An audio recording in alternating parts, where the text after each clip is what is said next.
Welcome, everybody, to the very first episode of No Meeting Rooms Available with Brent Collins. I am Brent Collins, and I had to kick off this first episode with somebody that I thought was really special, who brought me into recruitment marketing. So I am here today with Audra Shields. Audra, would you like to introduce yourself to the people? I'm Audra Shields, Director of Digital Marketing at Liberty Mutual Insurance, but I did hire you into your first role in this world at Yeah. another insurance company. Yeah. And you made the transition from consumer marketing and I guess never looked back. So fun to be here. You didn't really hire me into recruitment marketing. You rescued me into recruitment marketing is the way that I really look at it. You're a great sport to kind of come in here and kick this off with me. Let's talk about the role of a recruitment marketing professional. I think in this particular role, there's a lot more of a perceived admin function, a reactive service-oriented mentality where we're just here to provide you whatever you need. We're working on this right now. The way that we have described this is a lot of times it feels like people come to us with a solution, Mm, and we want to create a culture where instead they're coming to us with the problem, and then we're yes. working together to find the appropriate solution. So if someone is coming to us with a solution, Mhm. we are trying to reposition it to say, like, let's look at the data that brought you here. We have so Okay. much data available now. Or Okay. like, what are the things that happened that made you decide that you need, this video or this one pager? hmm Because maybe what's missing is volume of applications. If Yeah. that's true, we don't think that a one pager will help you. You said something there that immediately triggered me. Like, why is it that everybody wants to have a one pager? Now, I get the philosophy behind it, but it feels like a one Yeah. pager is asked to do so much. Yeah, this is so funny. We call those sell sheets. I sometimes have the same strong aversion. It's like, where are these going to be used? Is it going to be an Yeah. email attachment? Is it going to be like a screen share with a candidate? I don't know where it's going to be used. I think it's one of those things that people are so used to having, it would be weird for the recruiters to not have it. But Mm. I do think there could be a day and age where maybe one pagers go away. How do we get involved on the front end from a strategic point of view and have that conversation? I feel like we get brought in or recognized when things are going really wrong. Like if we're Yeah. not getting enough applications or if we're getting applications that are just super poor quality, it's like, wait, I think we do need your help. We have such an opportunity in this space to have a strategic planning seat at the table. Mm. As we're seeing, workforce planning and things like that taking place, we can simultaneously be thinking about the whole candidate journey. Yeah. um, but at least for us, that doesn't quite exist yet. And I think a lot of places are kind of working from behind there. That does seem very reactive, doesn't it? It always feels like there ought to be somebody. Is there somebody in the company that does this? Oh, I think it's this little corner over here. I think they're called recruitment marketing. Can we bring them in and see what they can do? So I definitely feel that. What I also kind of experience, maybe you do too, is that you're trying to go at the beginning of the year to get budget, right? Do you ever feel like you're just saying, gosh, I hope I get 10% of this? I think it is a good challenge to get creative within the budget that you do have and Oh, yeah. see, how you can represent the brand and how you can influence the candidate journey. But I do agree there comes a point where if we need better quality or if we need more applications or if we need better employer brands, it's going to Mm. come at a cost. It's hard to create a compelling business case that isn't directly tied to hires. And it seems like you're trying to help educate up to some of those decision makers. Is that kind of the case with you, or is this something where you feel like everybody's on the same page? I think this is a gap everywhere. Yeah. I am kind of laughing because we call it a paid media 101 deck. Oh, yeah. Basically, what the heck do we do and why does it matter to you? And we have surfaced this every year, sometimes to the same groups, just to remind everyone this is a part of the candidate journey here. The company offers this. We can help you. It's almost like cyclically this comes about. Like once things are difficult enough, it's like, we got to have some help here. And then we surface it back. It's like, oh, yeah, this is what we do. We can definitely help. Now, do you think, because I have a very strong opinion about this, it's incredibly difficult to find the truly unique value propositions among companies. Yeah, I agree. I think it's hard to find an EVP like at the macro level that's actually different. I Uh, think it's better for companies to zoom in on the key differentiators. Like if you have an excellent parental leave or you have an excellent retirement offering or something like that, it's easier to highlight for candidates like a few simple differentiators uh, than an employee value proposition. We are lucky enough to have a brand strategy team who is going to really dig in on EVP once we have our uh, next 5-year strategy ready. uh, And so I'll be curious to see just what bubbles to the surface. But like the heart of the EVP is why should we matter? Or like why should we be considered by this candidate? And it's easy to fall into the sea of same. It's just better to get as human and authentic as possible as I a love it. brand Yes. because everyone is saying the same thing. You just have to make your message believable in Yeah. like 40 characters or less. So good luck. That's a great point. I love that you said that. Now, do you think companies can be brave enough? I'm skeptical about that. I've been a part of decision making where you're trying to say, here's how we differentiate ourselves. And there's a group that is like, yeah, we can't say that. That doesn't sound good. Are we kind of making our own challenges by not being authentic? Yeah, I think even humanity right now Mm, has a hard time being honest. You know, we want to put on our best front. We want to be yeah. like, yeah, things are good. Like, family's good, work's good. Instead of being like, you know what? Here are my challenges, and here are the ways that I'm still finding joy. Mm, Like, there's a way to say we are a great company because we acknowledge our hardships. We acknowledge that we have made hard decisions. mhm. And here's what we're doing now. We're getting ready to launch a campaign with employee storytelling. So we're Great. highlighting real employees Love it. in trying to bring in authenticity, even in like how we deliver the information. Yeah. But there is some degree of like risk associated with vulnerability. Mhm. Of course, even in Yes. messaging, it's magnified probably for companies. So I don't know if we'll ever be able to fully get there, but Mm. I think the people who are brave enough to try will be the people who attract people who stay longer. Yeah, I love that. I think it's going to require some of that courage. And I think it's going to be leaders like you and others that I've worked with that are going to have to say, this is our strategy, transparency. And then that will be how candidates are going to understand where they want to be. I don't think people often understand when you work in a big organization, all the different channels and all the different approvals and all the different steps that are required before that message ever goes to market. What is it that you think getting that authentic message to market is going to take? The way that you pitch the idea matters and being able to showcase your belief in the message. We, as I'm sure many others do, work with external agencies to develop a lot of our creative. So Yeah.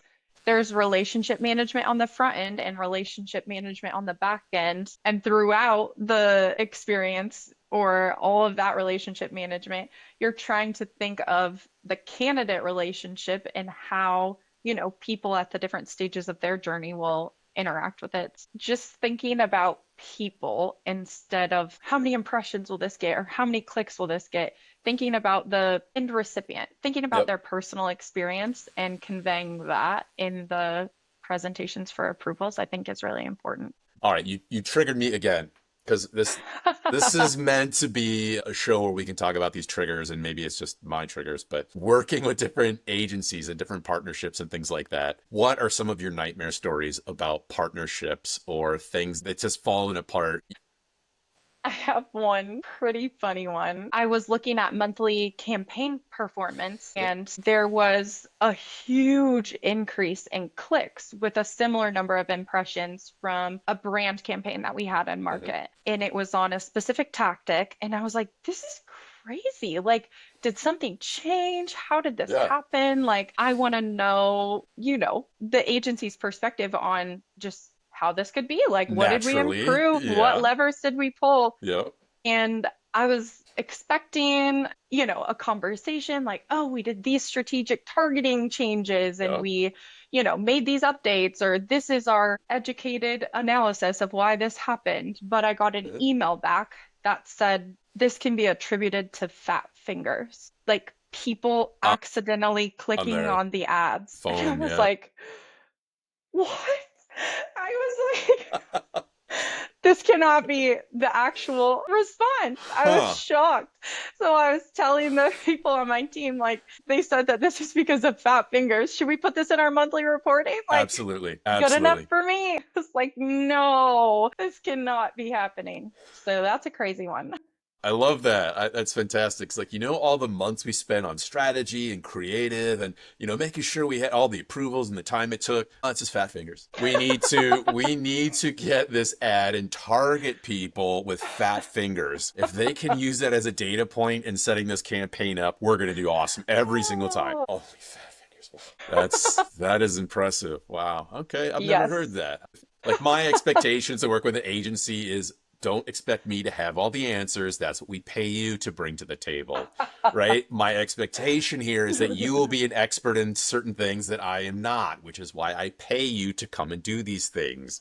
Yeah. Don't let me don't let me be the one to educate you on how to do something that I'm paying you to do. That's never a good thing. Our manager she always reminds us your agency is only as good as you manage them, which Huh? really requires, the onus is on us to say, we hired Yeah, you because you have this level of expertise, but here's how we need it applied to our sector of the industry, yeah. or here's sort of what aligns with our brand values or our tone, and here's what doesn't really work for us. So I totally hear what you're saying, but I think we are being uh, trained to like really manage them well and mm, build a true reciprocal partner relationship so that we yeah, can say, we have this specific need. We know that you have the expertise. Can you help us, understand or strategize or whatever that looks like? yeah. Um, That's a far more realistic approach. My challenge is my expectations are always too high.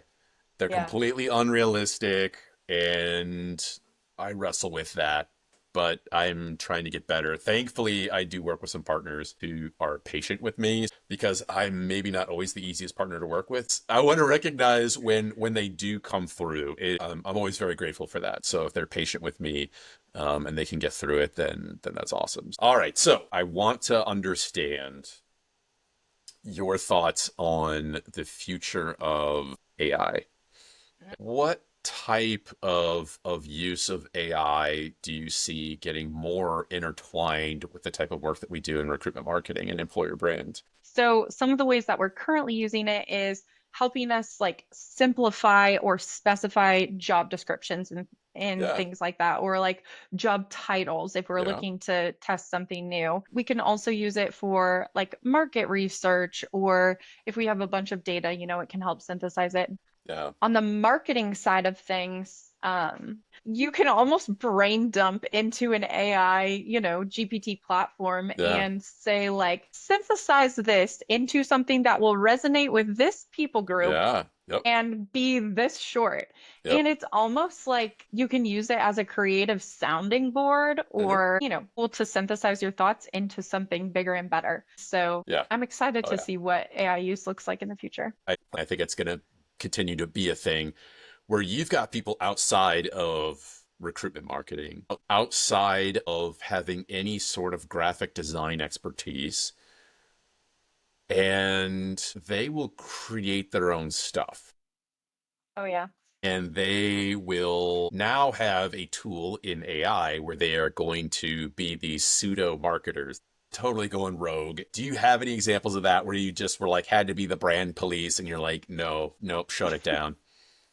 Yeah, I feel like when we worked together, referral flyers is the Okay. Yeah. worst. Yeah. Like any local hiring manager, they want butts and seats. Like they Yeah. want people to be hired. They want their office to be full and bustling because they Yeah. want to be, writing policies, growing their books. Yeah. whatever. That's all they care about. Yeah. We would get these like rogue flyers emailed to us of like, this person is having this referral contest. Look how good it is. And it's like, Uh-huh. they stole the Yeti logo, they Oh, stole the yeah. Blackstone logo. Yeah. There's so many issues. It's in like Yeah. Comic Sans or word art. Love it. It's just Absolutely. horrible. But they don't think about the representation of the brand. They just think about filling the open roles that they Yeah. have. Yeah. So, yeah, it's always very cringy. And it's like, let's respond in a way that encourages the idea, but burns the flyer. I've seen some examples where people are like, I've got this new thing. Can you see what AI can do? And they'll create something. You just go, no, no, not yet. No, that's not your job. Do Yeah. that in your own time. Happens with job ads too. Like a rogue job description will pop up Oh, instead of oh like yeah. a posting Yep. through the ATS that is approved, vetted, Yeah. aligned with the candidate experience. There will be a duplicate profile created Uh-huh. for the company on Indeed, and it Yep. will be like, apply for this job. You could make $1,000 maybe if the commissions Uh-huh. let you. And it's Yeah. like, this is such a red flag. We cannot do this. This is very urgent. You cannot do this. Yep. Oh, that's so true. But you can help. For just 1 second a day, you can pause. Ask yourself, should I insult my team's expertise to satisfy my own ego? If you're a repeat rogue practitioner, I know you've already told yourself yes, but you were wrong. The answer is always no. What are some of the most unique or unconventional recruitment marketing that you kind of admired? I started in this world 10 years ago. I was so stuck on the messaging, like, all are welcome here, Uh, come grow with us, join a uh-huh. magical, wonderful team. Whereas now it's like, there are people that we don't want. We Uh-huh. need Yep. messaging that says, this is probably not for you, and this is definitely for you. Yeah. So it is funny to think back how it was like, everyone apply. It will be great. We want everyone. And now it's like, if you suck, we don't want you. Yeah. You don't have to Absolutely. watch this ad. You don't have to Absolutely. click. We don't want Yeah. you. It's interesting because I would have said even a few years ago, like, use real stories and real people. Mm. And now everyone is doing that, really. So you have Yep. to find a new way Yep. to engage people where they are in 6 seconds or less, which when you say it out loud, kind of just feels like luck. Fat fingers, remember? Fat Yeah, fingers. That's all it exactly. is. A lot of the marketing campaigns that I've seen that have like evoked emotion in me are Yeah. more consumer marketing.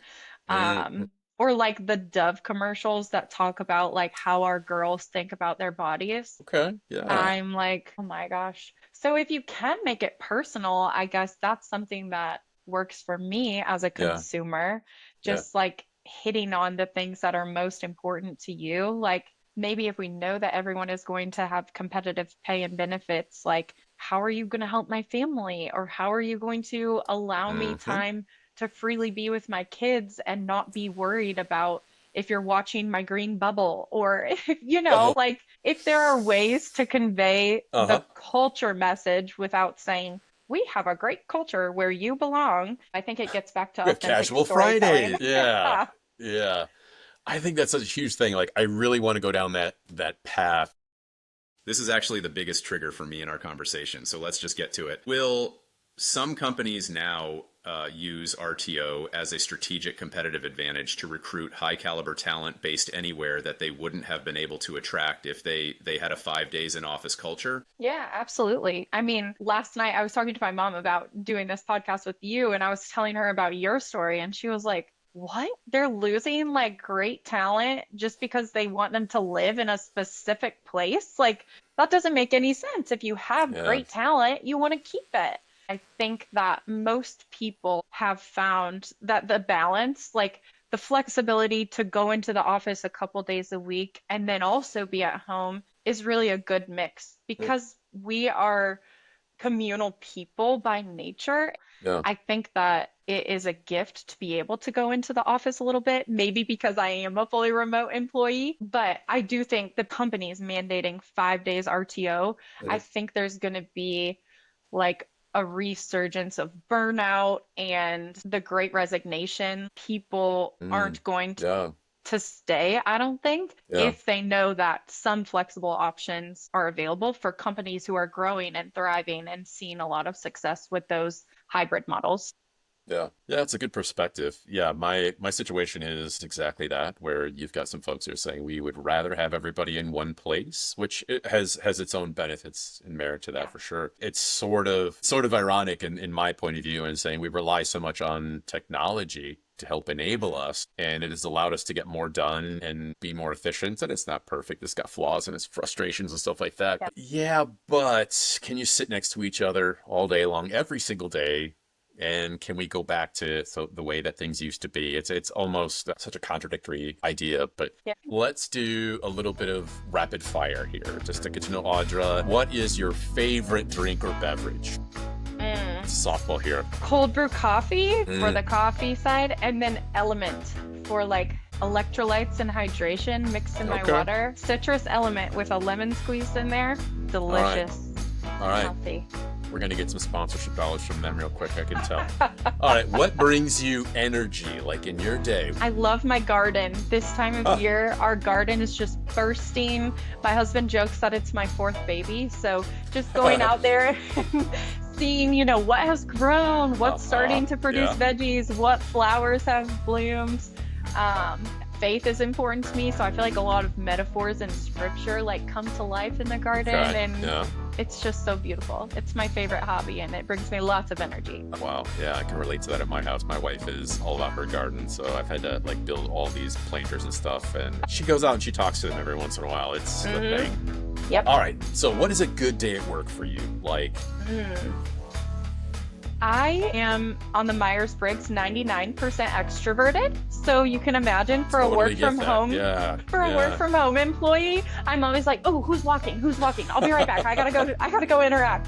So I would say a good balance of meetings and working time. Like I am more productive if I have engaged with people at the start of the day or just throughout the day. Okay. If I have days that don't have a lot of meetings as a remote employee, I can get a little lost. Yeah. So structure-wise, a great day is a good balance of meetings and working time so I can interact with people. And a sunny day. As a work from home person, if it's Nice. rainy, I'm Yeah. like, it's so dreary. Okay, so this is where you and I are very different. I think, although the sunny part I can totally relate to. All right. Why would anybody want to do your job? So I love that I get the creativity part of marketing and the strategy, data, like thinking part of planning Okay. all in one. But what we have to offer as recruitment marketers is a career that could literally change someone's life or change their family's life and provide stability for decades. I think it's fantastic. All right, so what is your favorite place to do a team meeting? Whenever I go to Boston, which is where our headquarters is, Yeah. I love Tate Cafe there. So I would love to do a team meeting at Tate. But I okay. also think just anywhere outside of the office or like a way to really bring creativity into like a meeting room in the office, those would be my preferred places. Got you. All right, now I gotta ask, where do you think the worst place to have a meeting is? The huddle meetings, like standing Okay. in the middle of cubicles. You don't know who's listening, you don't know who you're interrupting, and just making super mad. No one can speak freely. Everyone is like, do I bring my coffee? When does this meeting end? Can I go back to my desk? Like, What do you think is the most overused phrase in candidate messaging today? So any sort of recruitment marketing messages, the cliches. yeah, sure. Competitive pay. We have super competitive pay, or everyone is welcome here. Join a amazing, high-performing, fantastic team. Uh-huh. All of the over-promising that happens is Yeah. just so inauthentic and Yeah. overused. Well, Audra, I think this is the end of our time here. Is there anything you want to tell the people, or you're like, this is it, that we're done? It's all good. I would say if you need a recruitment marketer in the next 3 weeks, hire Brent. He's amazing. I hired him once and I don't regret it. So somebody else should Oh. hire him again. Oh, that's awesome. I appreciate that. Thank you.